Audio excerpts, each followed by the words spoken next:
Hello, everyone. My name is Heidi Ellsworth, and I'm with Roofers Coffee Shop, and this is Coffee Conversations. We are so excited today. This is going to be an amazing conversation all about solar and what's happening in the industry. We have a panel of distinguished experts who are really going to help and help all of us understand where this market is going, especially on commercial roofs across the US and everywhere else. So before we get started, I want to thank JM, who is our sponsor, Johns Manville. Thank you for being the thought leader you are, for bringing this topic to us and to really talking about how roofs are making a huge difference in saving the world. I'm just going to say that, roofs saving the world. And that's what we're going to be talking about today. So Johns Manville, thank you so much for sponsoring this and for being a part of everything that really is making the industry better. We, as always, I want to kind of start too with some housekeeping. This is being recorded and it will be on demand within the next 24 hours. We love questions. We love chatting. So please get into the chat. Tell us your thoughts, ask questions, and we will be answering those as we go. So we want to hear all what you're thinking around solar and commercial roofing. We also would love to know just who you are. So if you want to in the chat, let us know what you do. Are you a building owner? Are you a commercial roofing contractor, residential contractor, manufacturer? Just let us know what you do and where you're located. It's kind of fun. Everybody can see in the chat what's happening. As always, Megan Ellsworth, our producer, is in the background and she'll be answering your question. She'll be chatting with you, making sure we get all the questions up there. Or if you have any technical issues, be sure to reach out to her through the chat too. Okay, here we go. I would love to introduce one of our first panelists, Rob Hughes, who is with Johns Manville and has been working on the solar initiatives, really bringing information to building owners through Bercy. So Rob, welcome to the show and please introduce yourself. Thanks, Heidi. I'm glad to be here. I've been with JM about 4 years now. And in addition to helping work the solar program here at JM, I work with our national accounts managing the guarantee portfolio. And I provide technical advice and analysis for the owner services team working directly with builder owners here at JM. Awesome. Thank you so much for being here this morning. This is going to be such a great discussion. Next, I would like to introduce Skylar Shipley, who is with Prologis. He's the manager of energy projects. Prologis, everyone knows that name, Skylar. We're so excited to have you here. So please introduce yourself and welcome to the show. Yeah, thanks. Excited to be here. It's a great, so, if you don't know what Prologis is, our CEO likes to say that we're the biggest company no one's ever heard of. But if you do commercial roofs, you probably have been on one of our roofs before. We've got over 1 billion square feet across the world and looking to put solar on as much of it as possible. So yeah, glad to be here. Thank you. That's great. Really excited about this conversation. And last but certainly not least, we have George Blicknick with Powerflex. George, welcome. Please introduce yourself. Thank you, Heidi. Thank you for having us. Good morning, everyone. I hope you're enjoying your coffees so far. I'm George. I work with Powerflex. I'm the technical program manager here. So what I do is I basically deal with Skylar and the entire Prologis team, make sure that we build their solar projects and really their renewable energy projects, so solar, battery, EV charging, energy management systems to their specifications across the national portfolio. So really excited to be chatting about solar and roofs specifically today. And yeah, thank you again for having us, Heidi. Thank you for being here. This is great. It sounds like, George, we may have a little bit of an echo there. So Megan might be trying to see if we can fix that. I'm not sure if it's just me or not. So as we go along. So we want to get started and we really want to talk about the state of the industry, where we're at right now. And I think that is key to really understanding where we're going. So I want to start with you, Skylar. I'm really talking about the current state of the industry around solar. What are some of the things that are driving solar for Prologis? Yeah, for us, it's really what our customers are asking for. We're a very customer centric organization, and we listen to the pain points of our customers. Not normal, not your typical landlord. We actually offer a lot of other services that help our customers move in and stuff like electrifying their fleets and adding clean renewable energy. And a lot of customers are facing rising electrical bills, which is a fixed cost you can't really you do much about usually. So we're able to provide them, clean renewable energy that helps them reduce their carbon footprint and reduce their overhead at the same time. And it seems like we're also hearing a lot about, that the utility prices are really starting to shift, and it was really a big part of, for a long time. I mean, having been in the industry almost 30 years next year, I've seen solar kind of come and go, but it really seems like it is taking the right things have come in place. It's really going to make it happen on such a larger scale. Talk a little bit about, Skylar, I'm going to go back to you for a second on utility price increases. Yeah, well, as renewable energy becomes more prevalent and starts to enter the grid, actually essentially is taking revenue away from the utilities, and so they have to make up for that. And so every kilowatt hour goes up. Added fees maybe showing up on your bills, things like that. But we really need to diversify our sources of power and clean up our power sources. And so it's a necessary thing, and we're all working together with the utilities. Actually, you might think as a solar, I've been in solar for 10 years, 11 years now, and I've found that the attitude in the utilities has kind of shifted over time, and they recognize the need, and they're just trying to figure out how to support renewable energy with their grid, which is a critical component. Everything in solar is grid following, so. And it's a big challenge, but it's someone that I think that we're actually uniquely positioned to attack right now.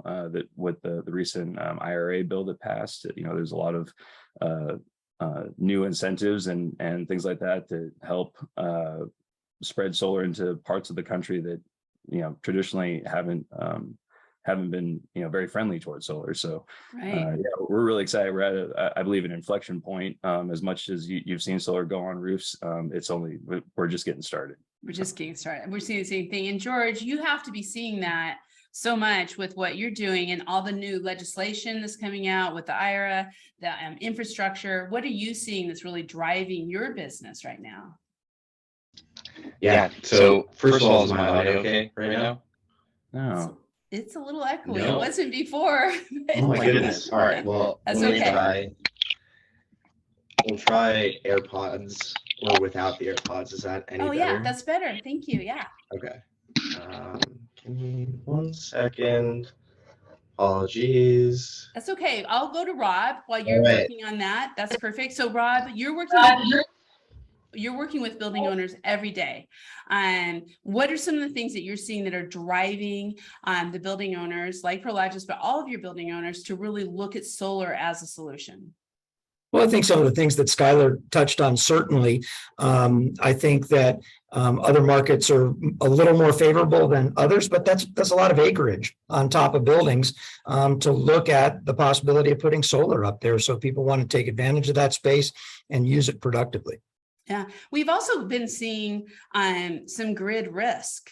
I mean, especially when you're talking about buildings that are sensitive, like hospitals, schools, every building is sensitive, let's be honest. But that grid risk of the grid going down has really, I think, also made people start thinking about how they're going to approach that. Skylar, you're nodding. What have you seen there? Resiliency is critical, especially I live in California. We now have a whole season of the year called the fire season, where we expect fires to happen. And when that happens, PG&E and Southern Cal Edison are forced to take some of their parts of the grid down for safety. So resiliency is a huge component. Like I said, solar is kind of grid dependent, but if you pair it with batteries and on-site generation sources, you can create microgrids that give people true resiliency. Especially the batteries are, for a short outage are a great solution. But if you pair it with, like an inline generator or a gas power generator, you can actually create a microgrid run your entire operations, keep your lights on while, especially some of our customers that are, cranking through, millions of dollars worth of product every day. If they're not operational, they're losing money. So yeah, it's a important part. And I think, to the point about rooftop solar, before I did roofs and what we call distributed generation, I built utility scale stuff, 250 megawatt, 100 megawatt, big, solar power plants. And that's a great solution to get a lot of megawatts on the grid. But really, we have to approach changing the way the world is powered by distributed generation, by generating most of the power that you need on your own facility. And unfortunately, it's a little bit tough because there's 80% of commercial buildings, these nice, big, beautiful, football field size buildings with flat roofs that are perfect for solar. 80% of those are in the US anyway, are leased by companies like mine. And so and a solar asset is roughly a 20-year commitment. And that doesn't always align with your lease terms. So Prologis looked at that, saw that as a problem in the industry. And, we said, if we're really going to change the way the world is powered, we need to solve this problem. And we're uniquely positioned to do that. So we actually offer a third solution. You can buy your system cash. So you put all the capital down for it, you own it, you put it on someone else's roof, and you have to deal with how that resolves itself over time. Or you do a PPA with someone who owns it and finances it, and they'll sign you up for a 20 to 25 year commitment, which you also have to deal with at the end of your lease, right? So we said, hey, we'll own the system, we'll install it, we'll take all the risk of vacancy and other things, and we'll make your PPA rate coterminous with your lease. So at the end of your lease, if your lease is only 2 or 3 years, hey, if you want to renew with us, which we have tons of renewals, great. You get to keep riding this gravy train of good, clean, renewable energy. If not, we're going to take the risk that the next person is going to want that power, and going to want the roof to provide good, clean energy for them. That's great. Wow, that's good. So George, let's try it. We know you're good here. What are you seeing? That same thing with the demand for your systems to start building, like Skylar's talking about. Yeah, I mean, there's a number of factors that go into it. I think, increasingly we see a lot of commercial and industrial scale companies start to formalize ESG goals. They recognize, whether they want to or not, that sustainability is the way of the future. And a lot of times, putting solar on your roof is a really good starting place. Again, there's multiple ways that you can go into it. A lot of the companies that we're fortunate enough to work with have different goals. And even within the Prologis portfolio, for example, there's a wide range of customers who have a variety of different circumstances where it's really just a big box to store things, to really sophisticated automation. And again, solar offers the opportunity to provide green electrons to your building. It's a really good source of power. And then again, once you start to pair it with some of these additional systems like batteries, it really starts to add some good resiliency to the building as well. Yeah. It just seems like, and I just, before we move on, I do want to just one more time kind of hit that legislation too. I mean, it just seems like that when you're looking at the infrastructure bill and you're looking at the IRA and tax credits, domestic manufacturing that's being pushed. I mean, there's just so many reasons to start becoming more self-sufficient through solar on the roof. Yeah, and to that, I think manufacturing is actually really coming home with this new bill. This one's unique in what they've offered. Before, there hasn't been a whole lot of that as a component of the tax incentives and things that drive some of these customers towards solar. But talking to all the industry folks that we work with, Panel Claw and the panel manufacturers and inverter manufacturers, all these great racking manufacturers, they're all the racking guys can pull that lever really quick. It's just it's aluminum, it's steel. They're already queued up and ready to go and shifting all this manufacturing, growing their lines here, shutting down lines in other locations. And at the same time, I think I see the electronic side of stuff moving this way, because before it was a short-lived thing, and you couldn't put all the work and effort into growing your domestic manufacturing without the risk of, I'm not sure what's going to happen next year. And no one's going to run their business that way. So with the longevity that the recent bill provides, people can really actually invest in domestic manufacturing. So we really are bringing solar manufacturing components back home. And then on top of that, the IRA offered an additional 10% tax incentive for using prevailing wage on roofs. So all my union contractors out there, are really excited about that. Makes it much more viable to work with folks like that on private projects like myself. So looking forward to growing our craft base in that way. Yeah. Wow. Yeah. Ron, go ahead, George, go. Yeah, I was going to say, one of the things that I think has been a barrier to entry for companies in the past that were looking to get solar is just the upfront costs associated with owning and building a system. I mean, it's fairly capital intensive, not as much as starting a manufacturing plant from scratch, but still fairly expensive systems.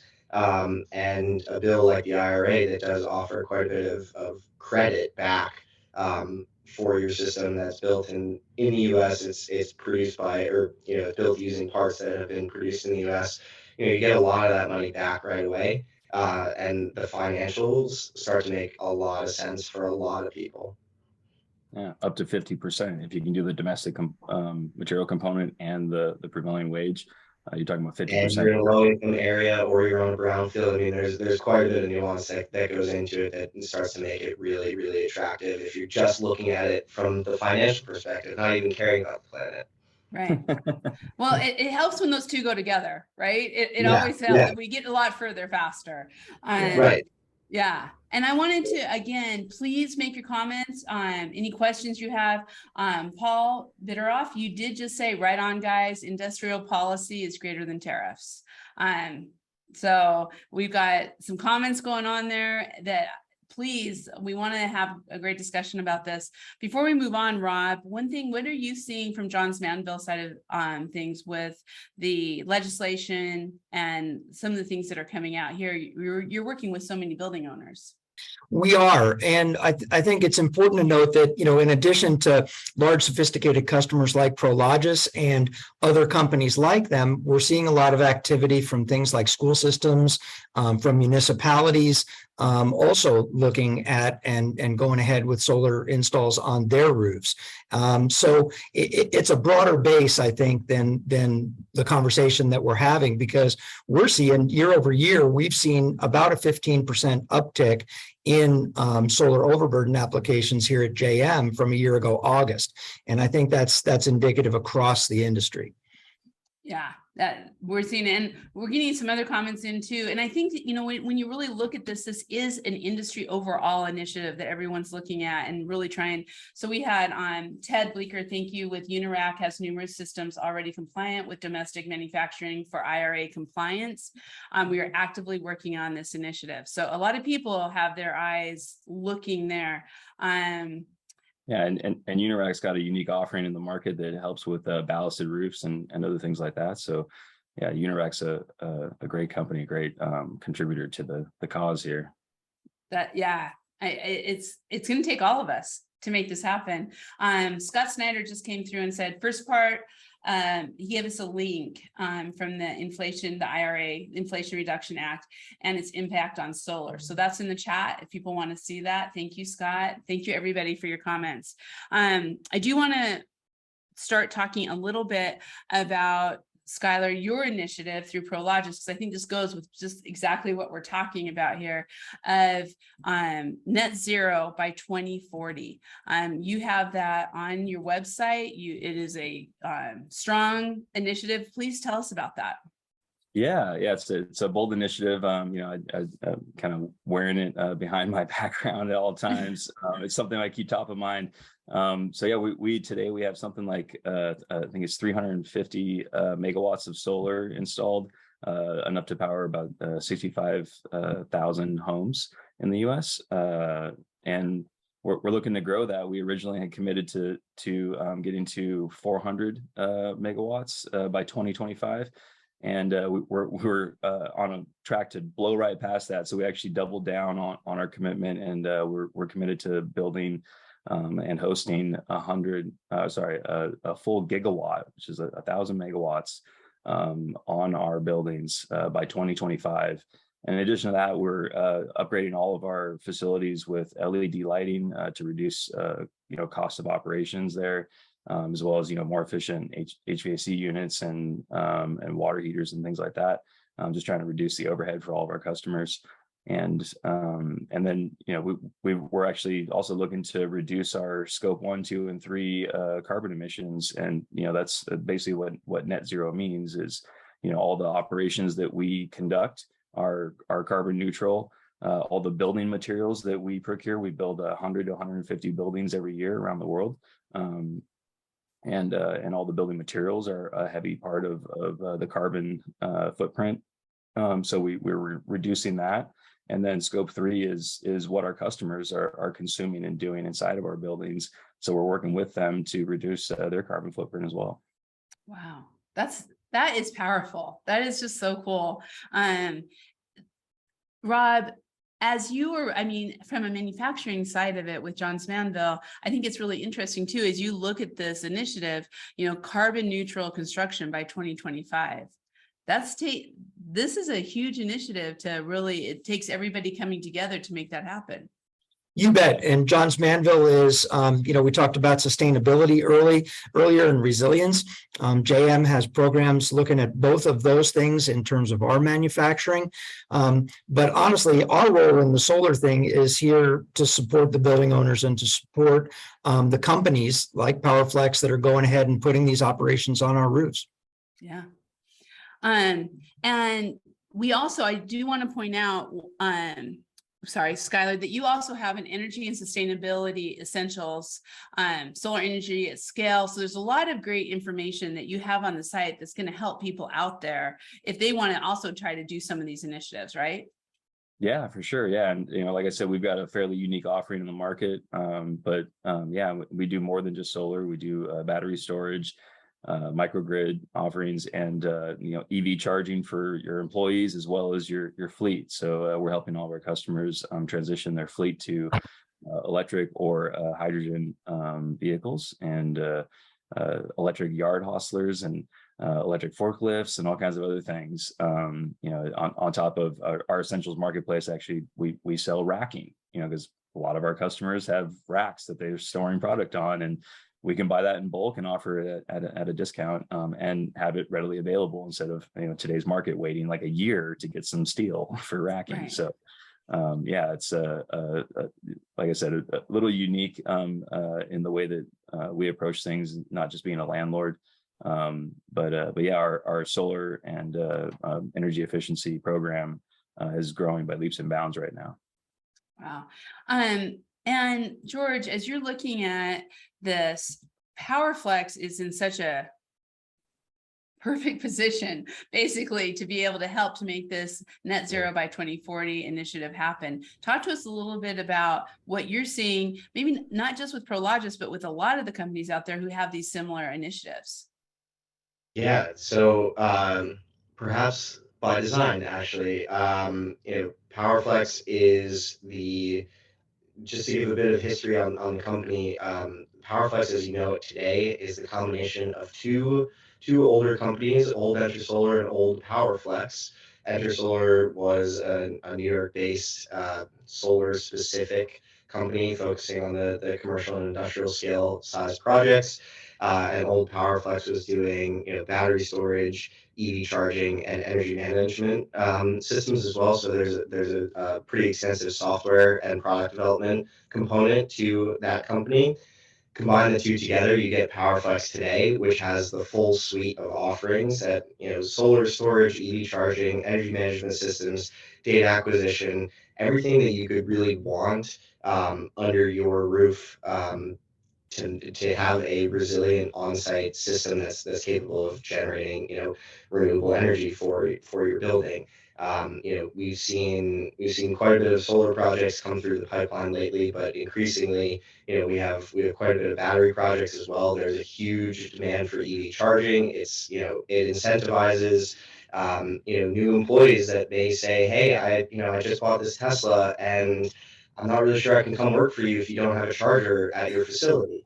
Um, Similarly, there's other customers that we work with who are really want to kind of flex their muscles a little bit on what they can do from a microgrid perspective, and whether it actually is it's justified by the type of product that they have and the loads that they have on site, or they know that it's coming, they want to experiment with it, they want to test it, and really work out all the kinks associated with it.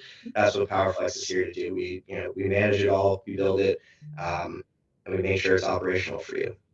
That's excellent. And we have we can just see how all this is coming together. So let's talk about how's the roofing industry, how are roofing contractors going to be a big part of this, because that's been a conversation for many, many years. And so we have a couple questions out here, and I just want to let Charlie and Greg know I'll come back to those questions because we're actually going to talk about that right now, and then we'll bring those questions back up.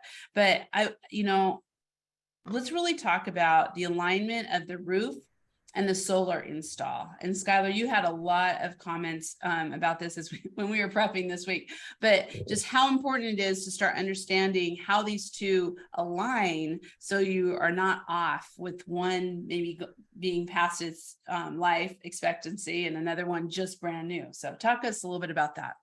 Yeah, for sure. So, we own a lot of roofs, and so we're very savvy on roofs, and we protect our roofs as a precious resource. It's what keeps the water out of our clients' facilities and things like that. And it's actually critical to, in our opinion, to align the life of the roof with the life of your solar system. As I said before a couple of times, 20 years is roughly the kind of baseline for a solar system's useful life. You can push that up to about 30, with good maintenance and things like that and quality products. And just so happens that a typical roof's life is between 20 and 30 years, right? So, if we're not doing this, then we're setting ourselves up for future costs and downtime. So we always try to align our re-roofs with our solar installs. We'll actually accelerate our plan to re-roof a site and fund that partially through the solar program in order to get them aligned. It's that important to us. And then where we haven't done that, or where we're hosting, purchase some buildings where we're hosting a system that wasn't aligned with the roof, it does create a need to basically remove the whole solar system, do the re-roof, and then put the system back in and possibly repower it, where you're going to upgrade some of the components of it. So yeah, to us, it's a critical step to take, and it's something that I think any building owner or a tenant in a building should be aware of their roof's condition first of all, yeah. and ask your landlord, hey, but when's that roof due to replace, and try to start planning now for adding solar components to align with that time frame. So as you're looking at your budgets, as you're going forward to that next step, if you do not have solar, it's so important to kind of put all that together at the same time. But and we talked about this, there's a lot of solar. I remember 20 years ago, all the solar that was going on, and there's a lot of solar that's coming to the end of its life right now. And George, maybe you can talk just a little bit, because I know that there's some options, right? There's repower, there's replace, or there's repair. What are people doing around that? Yeah, kind of all three, to be honest. It really depends on the customer, what their experience with solar has been thus far. At the very least, in order to re-roof effectively, you have to deconstruct the system. Actually, I'll give a quick shout out to Steve Burns and Decom Solar, former Enter Solar employee. They actually spun off to do their own thing related to that, because there is going to be such an increase in demand to remove these systems and repower them.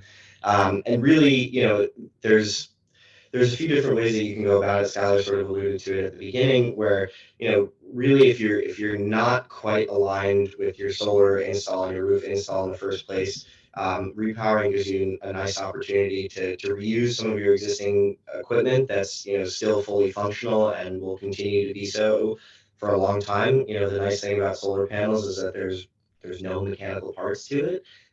There's no moving parts. So, assuming there's not, impact damage associated with it, those things will continue to produce power long after even their warranty period. That being said, some of the microelectronics that go into these systems, some of the inverter technologies have gotten significantly better in the last couple of years. We still think there's a long way to go too, but at the same time, a lot of these system components are due to be updated, and it's sort of like a nice little makeover that you can do for your system to get quite a bit more life out of it. Along that lines, we just had a question, because as these systems are coming of age and you're, fixing them, upgrading them, however, one of the questions from Alicia was, what is the recyclability of the batteries and solar components of the various grids?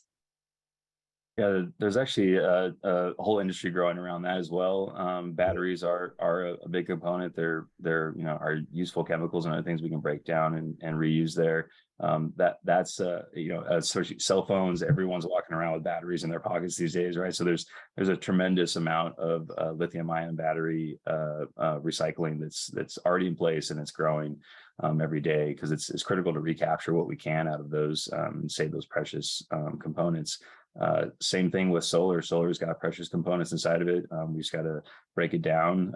California recently, I think it's 2019, passed laws that declared them officially not hazardous material, but in the process added some regulations that really tightly control how we dispose of these panels. So folks like DCOM will actually go up on your roof. They'll test every panel, make sure that it's functional. If it is functional, we're reusing it, right? It's recycle, reduce, reuse. We all remember the triangle. So reuse is a primary way to use these things. Even if they're not producing at peak performance, they still have good useful life on them. We can donate those to other people in need. Often they go over to other countries that don't have the means and manufacturing and transportation resources to get these things.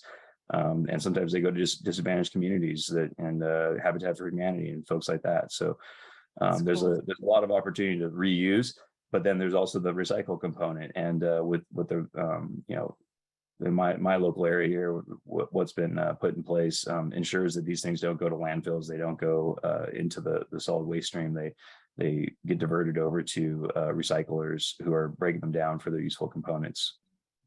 Wow. And they should, because realistically, I mean, a solar panel is a silicon wafer with some sort of metallic backsheet, typically aluminum, and an aluminum frame with a glass cover. So all three of those components are recyclable, and they should be.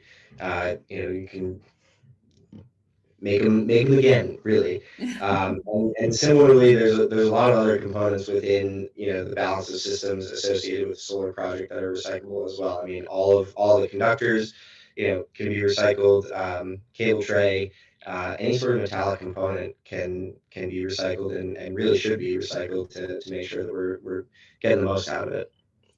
So when we talk about, we're kind of using this term 20 years ago, and now we're seeing that these need to be repaired, replaced, whatever it may be, the solar arrays. But also, George, you're talking about the new ones that are going on. Are they even a longer life expectancy, or is that about the same going, 20 to 30 years? Yeah, 20 to 30 years is about the life that we're seeing right now. It really comes down to the warranty period. So anecdotally, we have a family friend who's had a system that's been producing for him for 40 plus years at this point. That being said, for somebody that is investing quite a bit of money into their systems, they don't necessarily want it to be operating too far outside its warranty period, because at that point, should something break, it's then on them to, cover the cost of replacing and updating that. Typically we're seeing 25-year warranty periods for modules. Similarly for racking as well, panel claw and unirack are both quite robust in terms of their guarantees associated with those products. And then unfortunately, some of the inverter technology and microelectronics are a little bit shorter timescales. So typically, a building owner that's going to put solar on their roof would expect to replace those electronic components probably once within the life cycle of that 25-year period.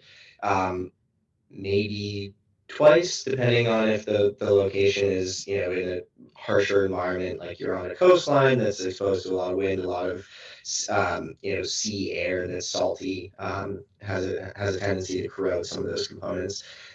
Hopefully at some point we might start to see longer life cycles associated with that, but at the moment, 25 years is about the number. Yeah, and the thing about like a system that's been operating for 40 years, which is impressive as heck, but that system that 40 years ago, the technology that was available, the same square footage of panels could probably produce 5 times the amount of power today. So the wattage per square foot, if we want to think about it in roof terms, has gone up significantly. And now we got bifacial, so you get nice cool roofs, right? The TPO, we're mostly replacing all of our old burr roofs with TPO, not just because it's an easier membrane to install, but also because it's a cool roof and it reduces the temperature of the building. But that also has that high reflectivity value, actually has solar value. We're bouncing photons off of that roof and we want to catch those. So we started to see panel manufacturers go to what's called a bifacial. So it's actually clear on the back. So instead of having sort of an opaque back sheet, it'll be clear on the back. So the solar medium sandwiched between 2 pieces of glass now can actually benefit from the photons that are coming at it from above and those that are reflecting back off the roof, which is adding incremental power production to every panel. So yeah, the technology is getting better and better every day. But yeah, we are also dealing with electronics here, and we all know how long does your cell phone last? It's but so 10 years for an inverter is actually pretty sweet. We can push it to 12 or 13. And if we upgrade our roofing material from like a 60 mil TPO to an 80 mil TPO, we believe, Prologis believes, that we can get 30 plus years out of a solar system, which would maybe necessitate that third replacement. So every 10 years or so we might be replacing the electronics, and then the solar panels might should last until 30 plus years. And we just try and align that with the roof. So again, looking to JM and folks like them to support us with great products that'll have the longevity to not have problems while we're operating the system up there. Who go on the roof?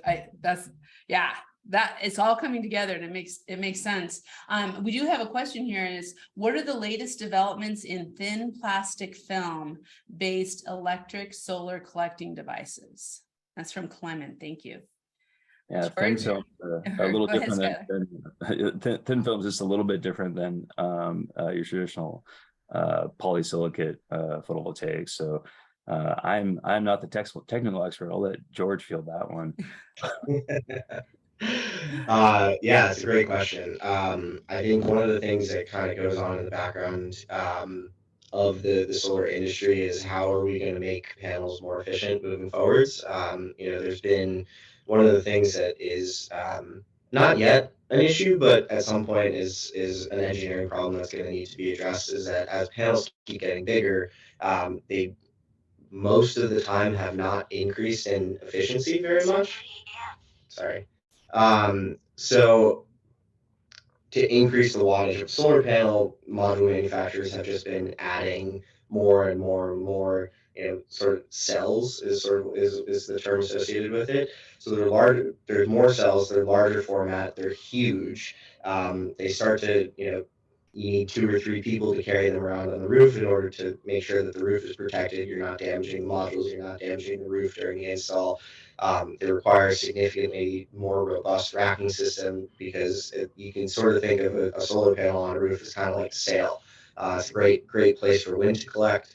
And the last thing that you want is your panels falling off the roof. So it'd be a bad time. So if there's a way to shrink the format and decrease the size while maintaining the wattage or even increasing it, I think that's sort of the way to go. That being said, having come from academia myself, I did a little bit of research on module materials. There has not been the crossover into being commercially viable yet. So thin film is a technology, perovskite solar panels are another option. And really what all of these are looking at are either different fabrication techniques. So like perovskites are made using wet chemistries. Thin film, again, sort of using some chemistry techniques to actually produce these panels. Really nice increases in efficiency. But again, when you try and do gigawatts worth of them, they aren't as viable. So hopefully there's a lot more to come. I know I have some old friends that are working hard on this problem, and obviously want them to succeed because it would help us all out. In the roofing world and in the solar world as well. But for right now, really it's going to be silicon for the next couple of years. I want to kind of great questions, everybody. Thank you so much. And great answer, George. Thank you. I wanted to kind of switch over a little bit here to really what's happening with contractors and the important things that kind of what to know. I mean, you brought up 80 mil TPO. These are some of the required things you're looking for. And Rob, there is a lot that goes on with inspections and maintenance for solar programs. So ones that are already on there and then having a plan for ones that are coming. Can you talk a little bit about that? Sure. And like Skylar was talking about the longevity of the system, the roof system, and aligning that with the PV system. As much as that, it's about aligning the guarantee with it, right? So thicker membranes, more robust details, right? We can go ahead and offer 30-year guarantees to keep those two things in alignment. But no building owner wants a roof on their building without a guarantee. But to your question, in terms of what, from the contractor's perspective, so a lot of these are going on new roofs, but quite a few are going on existing roofs. So getting a handle on what that roof condition is at the front end is imperative. Have to know what's going on there, because once again, back to that alignment issue, if you're putting a brand new PV system on a 10-year-old roof, well, you're going to be out of alignment there.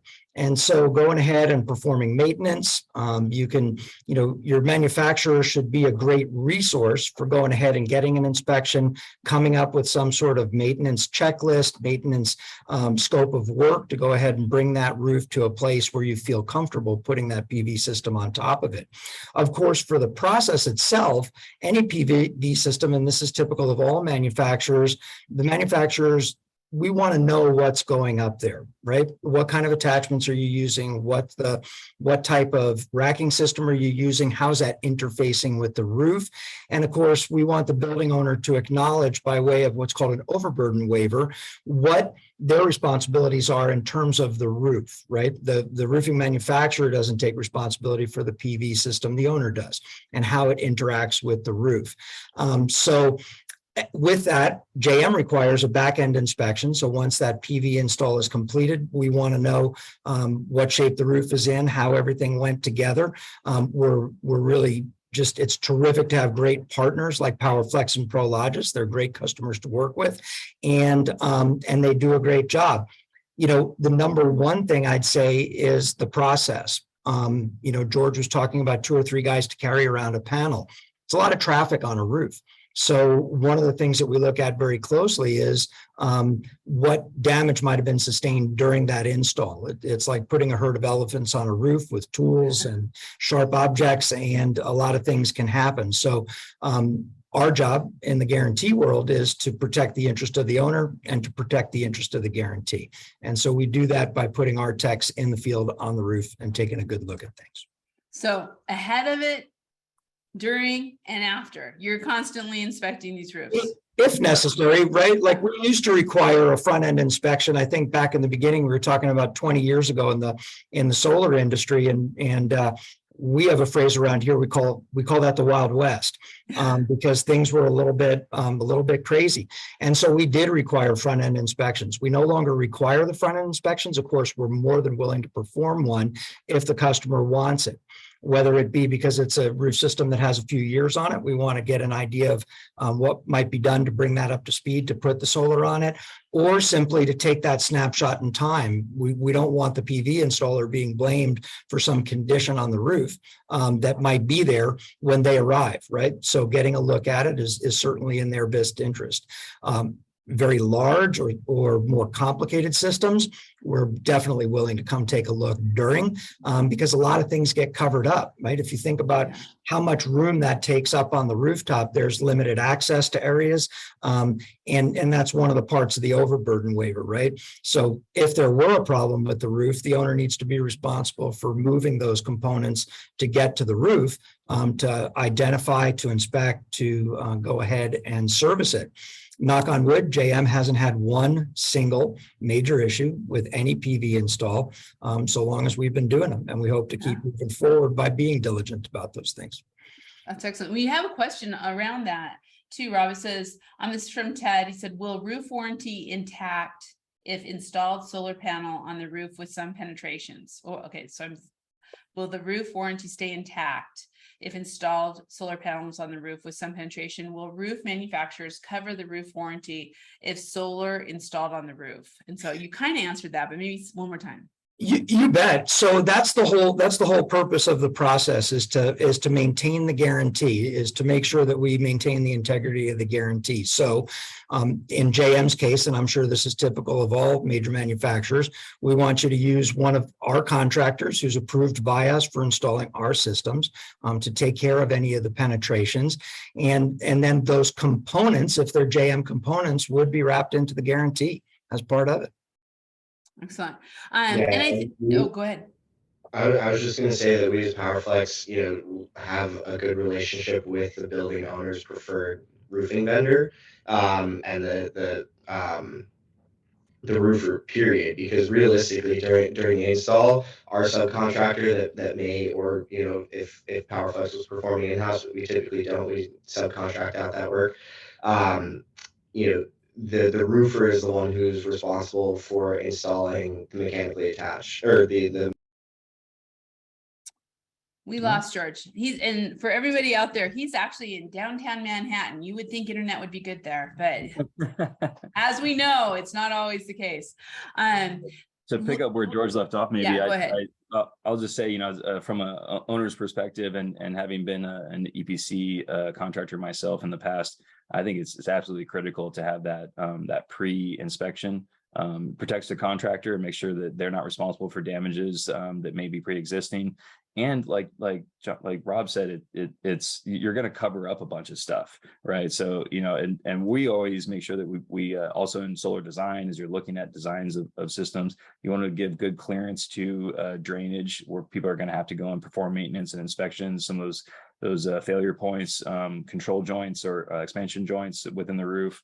Always make sure you're giving everyone plenty of room to do work around those and avoid impacting those things. We always make sure our conduits and stuff like that go up and over expansion joints and allow the expansion to occur. And then on top of that, once so roofers have a critical component. There's we use a third-party independent group that does the inspections for us, works with our preferred roofer, or if it's a brand new roof or only a couple years old, we're still doing that inspection, having that roofer come back and make any repairs that are necessary, getting the most maintenance done we possibly can before we put the solar system down. And then during the system install, there's still a ton of roof components going on. You got slip sheets underneath all the major components to allow for that small movement and vibration not to rub on the membrane. You have a sacrificial pad there. Then you've got Rob was saying, we're throwing a herd of elephants up there to put the system in. But even after the system's installed, there's still more traffic on your roof because there is regular annual maintenance. Sometimes 2 or 3 times a year, someone's going to go up there and clean panels, depending upon where you live. So we're trying to protect those high traffic areas. So we'll also put down, high traffic pads in front of all the major equipment, where you might have a worker standing, dropping tools, things like that, and then on the path to that location. So, and then on top of that, there's the regular mechanical attachments, these great U anchors and things like that, and matching the skirt of that anchor with the membrane, hopefully the same manufacturer, to make sure that it's all one cohesive system. And Skylar touches on a couple of great points there, that access during the install of the system and making sure that there are protected paths and work areas. That stuff is so important to the success of the project. But I want to back up on one thing there, and you mentioned drainage. So one of the reasons why manufacturers like to review the plans is because what's the most important part of a roof is getting the water off, right? And when you're putting a lot of components up there, it's not always clear that, you want to avoid things like ponding water. You want to avoid areas that are going to trap water or slow down the flow of water on the roof. Well, the code certainly has requirements for access and spacing and kind of areas that have to be left clear. It doesn't really address directly the fact, other than saying, don't block the drainage. So we go through, as part of that review process, looking at the plans and make sure that we're not seeing anything jumping out at us that's going to say, hey, here's a problem area, and we probably need to address that before it's installed. Yeah. One of those codes is that you have to have your cabling and wiring has to be a certain distance off the deck, and that's specifically to allow flow of water and prevent leaf litter or other debris from building up behind a component that would prevent that flow.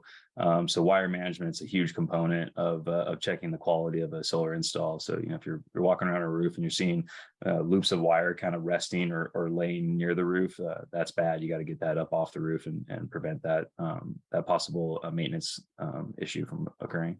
And people think, of the PV system, right? They think of just the panels, but, Skylar hit on it. You have these tray systems that go on for miles on some of these roofs.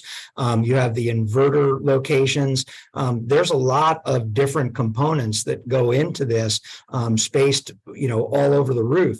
And so there's really a lot going on in a PV install. A lot of things. And George, welcome back. We're glad to have you back. So I think we answered those questions. So, and we only have about a little bit of time left. So I do want to read this one note from Jesse, because this is great. He said, I'm sorry, Jesse.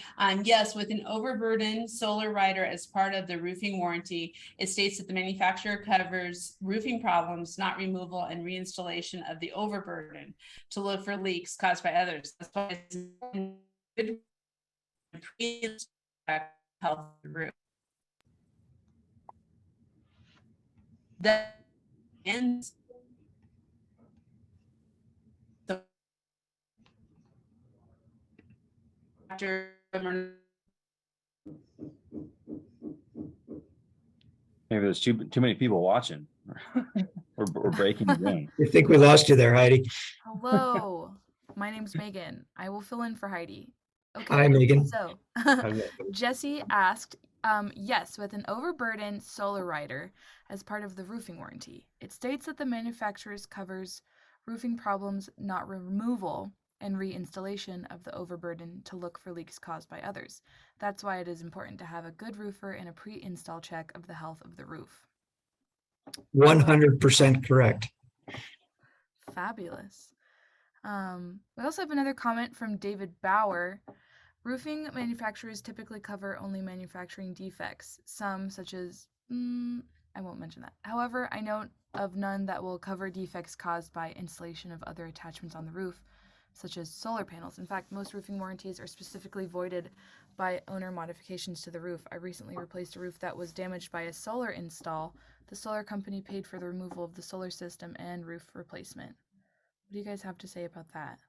So, in terms of guarantees, the overburden waiver is exactly that. It's a waiver. And I think I heard you use the word rider in there, which is something that gets kind of addended to a guarantee that would cover something special. In the case of solar, there are no riders in the industry for the solar system. In other words, the manufacturer you're correct, would never take responsibility for having to move that system. But let's differentiate here, right? If there's an issue with the roof that, say, is something based on the manufacturing or the install, which is covered under the NDL or the no dollar limit guarantee, that would be covered by the manufacturer. However, the owner would be responsible for moving any panels that might be impacted in order to inspect or to make those repairs. In terms of damage is never covered under the guarantee. You can get a rider, you can get a puncture rider. There are such things. But typically speaking, holes or tears or things like that in the roof caused by traffic on the roof are always the owner's responsibility unless there's a specific rider in place, like a puncture rider. Yeah, and to David's point, this is why it's critical to work with a reputable solar installer such as Powerflex and their install partners. If you got the right group of people who are qualified, know what they're doing, they will protect your roof. They will prevent your roof from seeing damage. Some damage is going to occur.